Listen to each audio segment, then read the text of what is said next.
The Kashmir files एक ऐसी movie जिसको लोगों ने अपने पॉजिटिव रिव्यू से ज़बरदस्त ब्लॉकबस्टर बना दिया है। आज इस मूवी का रिव्यू करूँगा और बताऊँगा कि मुझे ये मूवी कैसी लगी, और ये भी बताऊँगा कि अब इस तरह की मूवीज़ कुछ डायरेक्टर्स जो बना रहे हैं उसको लोग क्यों ज़्यादा पसंद कर रहे हैं।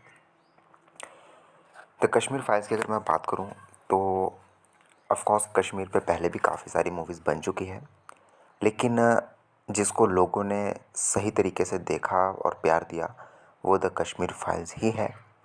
और बॉक्स ऑफिस की तो बात आप छोड़ दो, क्योंकि बॉक्स ऑफिस में तो ये कुछ ज़्यादा ही ब्लॉकबस्टर हो चुकी है, इतनी कि ऐसा लग रहा है कि अब बॉक्स ऑफिस में ये रियल कमाल दिखाना शुरू करेगी अपने 8 या 9 दिन के बाद। लेकिन अगर मूवी की बात करें, स्टोरी की बात करें, एक्टिंग की बात करें, डायरेक्शन की बात करें तो लाजवाब है। कोई भी इसमें बड़ा स्टार हमें नहीं देखने को मिलेगा। सभी एक एस्टेब्लिश एक्टर हैं। एक्टिंग के स्तर से अगर हम देखें तो सबने बहुत अच्छा काम किया है। आपको पता है कि इसमें सबसे ज़्यादा अगर किसी की फ़ोटो वायरल हुई है तो है अनुपम खेर। उनका जो ये शिवा का लुक है वो बहुत ही ज़्यादा सोशल मीडिया पे वायरल हुआ है।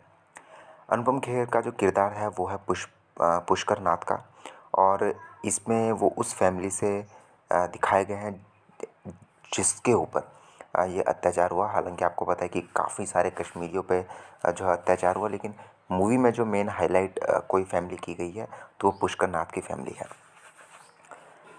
तो यहाँ पे हमें देखने को मिलता है कि किस तरह से पुष्कर नाथ की फैमिली, उनके जो बेटे हैं, उनकी जो बहू है और उनके जो आगे ग्रैंड चिल्ड्रंस हैं यानी कि पोते हैं, उनको किस तरह से डिफ़िकल्टीज़ देखने को मिलती है, और किस तरह से पुष्कर और उनकी फैमिली को, साथ ही साथ कश्मीरी जो हिंदूज़ होते हैं, सिर्फ इसमें हिंदूज़ ही नहीं है, सिख्स भी हैं और भी अदर रिलीजन के लोग हैं जो कि मुस्लिम नहीं है।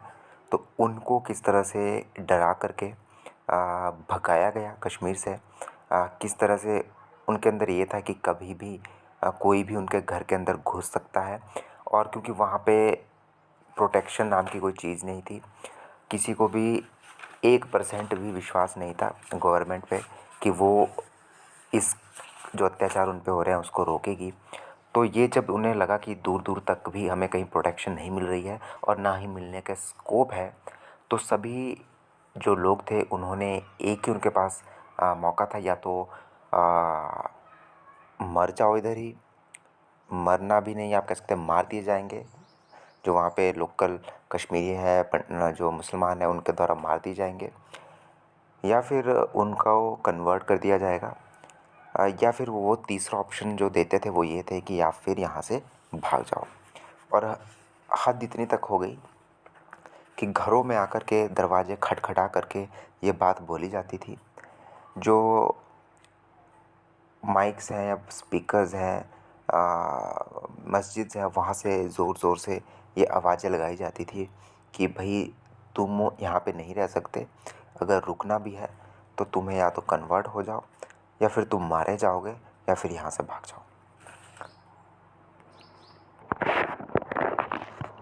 और अगर मैं आपसे बात करूँ तो यहाँ पे मेन किरदार एक पल्लवी जोशी हैं, जिन्होंने राधिका मेनन का किरदार निभाया है।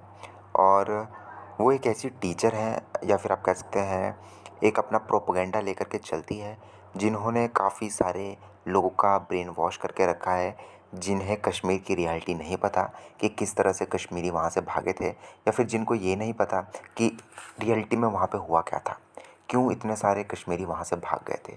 तो उनका जो है ब्रेन जो है बिल्कुल वॉश कर दिया जाता था। उनके माइंड में बस एक ही चीज़ डाली जाती थी कि ये जो कसूर है ये वहाँ के कश्मीरियों का नहीं है, ये तो पॉलिटिकल लोगों का कसूर है। ये तो उन कश्मीरी लोगों का कसूर है जो कि थोड़ी सी अफवाहें सुन कर के वहाँ से भाग गए। तो कहीं न कहीं ये एक ऐसी टीचर है जिनको प्रोपेगेंडा, उनका एक अलग ही अपना ही प्रोपेगेंडा था, और वो उन लोगों को ये बात बता रही थी कि भाई ये तो कोई कश्मीरी लोगों का या मुस्लिमों का कसूर नहीं है, ये तो उन्हीं लोगों का कसूर है जो कि वहाँ से थोड़ी सी बातें सुन कर के भाग गए और ये तो गवर्नमेंट का कसूर है जो कि ये सब करवा रही है, क्योंकि इस सब के पीछे पॉलिटिकल हाथ है, बल्कि रियलिटी कुछ और ही थी। दर्शन कुमार जिन्होंने यहाँ पे किरदार निभाया है पुष्कर नाथ के जो पोते हैं उनका नाम है कृष्णा पंडित मूवी में। तो कृष्णा पंडित एक ऐसे व्यक्ति हैं, एक ऐसे यंग बच्चा है या फिर यंग लड़का है जिससे ये तो पता है कि उसके माँ बाप अब उसके साथ नहीं है, क्योंकि उनकी किसी एक्सीडेंट में मौत होगी, क्योंकि उनके घर वालों ने उन्हें कभी बताया ही नहीं कि उनके पेरेंट्स की कैसे डेथ हुई। तो यही बताया गया कि भाई तुम्हारे जो है वो एक्सीडेंट में माता पिता मारे गए। और वो उस लड़के को लगता था कि ये कश्मीर में जो भी हुआ वो उन लोगों की गलती है, कश्मीर पंडितों की गलती है जो कि वहाँ से भाग गए अफवाहें सुन कर के, उन लोगों की गलती है, उन सरकारों की गलती है जो कि इसे रोक नहीं पाए। तो ये कश्मीरी के जो वहाँ पे मुसलमान थे उनकी गलती नहीं है, मुस्लिम्स की गलती नहीं है। तो उनका किस तरह से राधिका मेनन जो कि टीचर है वो भी ब्रेन वॉश करती है। और क्योंकि कृष्णा एक अपने जो कॉलेज है उसके उसके पॉलिटिकल सिस्टम से भी जुड़े हुए हैं, तो वो उसके चक्कर में भी आ जाते हैं, उसके अंडर पॉलिटिकल सिस्टम के अंडर भी आ जाते हैं। और उन्हें क्योंकि कुछ खास नॉलेज नहीं होती तो वो किस तरह से बुरा भला सोचने लगते हैं कश्मीरी पंडितों के लिए, और किस तरह से वो जो सब चीज़ें कश्मीरी मुस्लिम ने की थी उन सब को जस्टिफाई करने लगते हैं। अनुपम खेर का तो मैंने आपको कैरेक्टर बताया ही बताया। मिथुन चक्रवर्ती का भी इसमें कैरेक्टर है जो कि एक आईएएस ऑफिसर है जो कि बहुत ही बड़ी पावर में है, और इतनी बड़ी पावर में है कि उनके आगे पीछे सिक्योरिटी गार्ड चलते हैं, लेकिन फिर भी वो इस सिचुएशंस को अपनी आंखों से देख रहे हैं, इस सिचुएशंस को पूरा ऑब्जर्व कर रहे हैं, लेकिन वो कुछ नहीं कर पा रहे हैं। किसने उनके हाथ जकड़े हुए थे, क्यों उनके हाथ इतने बंधे हुए थे कि वो वहाँ पे एक आप कह सकते हैं ना कि थोड़ी सी भी रोकथाम उसके लिए नहीं कर पा रहे, किसी को प्रोटेक्शन तक भी वो नहीं दे पा रहे हैं। और यहाँ तक कि जो उनके करीबी दोस्त थे उन्हें भी वहाँ से जो है वो भागना पड़ रहा है। तो जब आईएएस जैसे बड़े अधिकारी के पास भी कोई पावर नहीं है तो आप सोच सकते हैं कि उस समय सिचुएशन क्या रही होगी। आईएएस जब अपनी जान का भी उन्हें खतरा है तो कॉमन लोग तो जिनके पास कोई सिक्योरिटी नहीं है, कोई पॉलिटिकल बैकग्राउंड नहीं है, कोई उनके पीछे आगे पीछे नहीं है, तो वो लोग भागते नहीं तो क्या करते, वो लोग वहाँ से जाते नहीं तो क्या करते। फिर अगर हम बात करें तो यहाँ पे पुनीत ईश्वर भी हमें देखने को मिलेंगे जो कि डीजीपी का किरदार निभा रहे हैं। तो इनका भी किरदार काफ़ी इम्पोर्टेंट है जो कि एक डीजीपी का किरदार इन्होंने निभाया है। किस तरह से जब ये भी ऑर्डर देते हैं कि किसी एक बिल्डिंग या फिर किसी एक घर की सुरक्षा करनी है, लेकिन वहाँ पे जो कश्मीरी मुस्लिम है उनका डर इतना है कि वो पुलिस के जो लोग हैं वो उस घर की सुरक्षा नहीं कर पाते, या फिर क्योंकि वहाँ पे उनके अपोजिट में एक ऐसा शख्स खड़ा होता है या फिर एक ऐसे लोग खड़े होते हैं जो कि अगेंस्ट में होते हैं। तो वहाँ पे इतना डर फैला होता है कि जो पुलिस के लोग हैं वो भी सीधे और सामने आकर के कश्मीरी मुस्लिम से भिड़ने से डरते हैं और वहाँ से भागते हैं। तो जब पुलिस के पास, अधिकारियों के पास वो कॉन्फिडेंस नहीं है लड़ने का, आईएएस ऑफिसर जितने बड़े बड़े जो गवर्नमेंट के ऑफिसर हैं उनके पास नहीं है, तो किस तरह से कॉमन लोग जो है एक आम आदमी उन लोगों से भिड़े जिनके पास बंदूकें हैं, राइफल्स हैं, जिनके पास कुछ खोने को नहीं है, क्योंकि वो ज़्यादा तादाद में हैं, वो मार रहे हैं, भगा रहे हैं, रेप कर रहे हैं, कन्वर्ट कर रहे हैं और करते जा रहे हैं। कई लाखों लोगों को वहाँ से उनके साथ जो है ये सब देखने को मिला, उत्पीड़न हुआ। तो आप यहाँ पे फ़ोटो में भी देख सकते हैं। तो ये फ़ोटो और ये मूवी की फ़ोटो, इससे आप थोड़ा सा गैस करेंगे कि कौन वो शख्स था जिसका डर इतना फैला हुआ था, जो पॉलिटिकल लोगों से आकर के मिलता था, हाथ मिलाता था, और कश्मीर में इसने इतने कत्लेआम करवाया।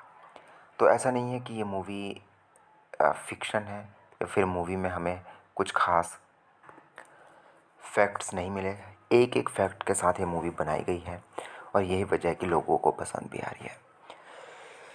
कश्मीर फाइल जब आप देखोगे तो स्टोरी जब शुरू होती है, मूवी जब शुरू होती है, तभी से आपको समझ आ जाता है कि ये बॉलीवुड मूवी तो दूर दूर से नहीं है, एक सीरियस मूवी बनाई गई है, ट्रू इंसिडेंट को लेकर के मूवी बनाई गई है, स्टोरी को जितना रियलिस्टिक रखना चाहिए उतना रखा गया है, और यहाँ तक कि एक्टर्स की अगर हम बात करें तो उन्हें भी अच्छे तरीके से चुना गया है कि कौन सा कैरेक्टर किस पे सूट करेगा। और जितने भी इम्पोर्टेंट किरदार हमें मूवीज़ में देखने को मिलते हैं, बच्चे से लेकर बड़े तक सब ने बहुत ही बेहतरीन काम किया है। और यही एक मेन कारण है कि ये मूवी बॉक्स ऑफिस में भी बहुत अच्छा परफॉर्म कर रही है। जहाँ पे पहले दिन इस मूवी को सिर्फ़ और सिर्फ 600 थिएटर्स के आसपास रिलीज़ किया गया था, वहीं अब ये मूवी 4000 से ज़्यादा थिएटर्स में रिलीज़ हुई है। रिलीज़ नहीं, सॉरी, चल रही है। तो कश्मीर फाइल्स मैं तो थम्स अप दूंगा। म्यूज़िक, क्योंकि इसमें हमें कोई ऐसा नाच गाना नहीं देखने को मिला, और जो भी बैकग्राउंड म्यूज़िक था सिचुएशन के हिसाब से वो काफ़ी अच्छा था। एक्टिंग मैंने आपको बताई ही नंबर 1 थी। स्टोरी में तो कोई डाउट ही नहीं है।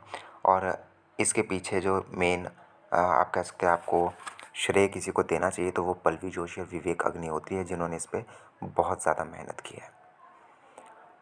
आप मुझे बताएं, अगर आपने मूवी देख लिया तो आपको ये मूवी कैसी लगी। मैं तो यही कहूँगा कि अगर आपने अभी तक ये मूवी नहीं देखी है तो आप अपने शायद लाइफ की एक ऐसी मूवी मिस कर रहे हो जिसको आपको देखना ही चाहिए। सब्सक्राइब करें, मिलते हैं नेक्स्ट वीडियो में, तब तक के लिए धन्यवाद।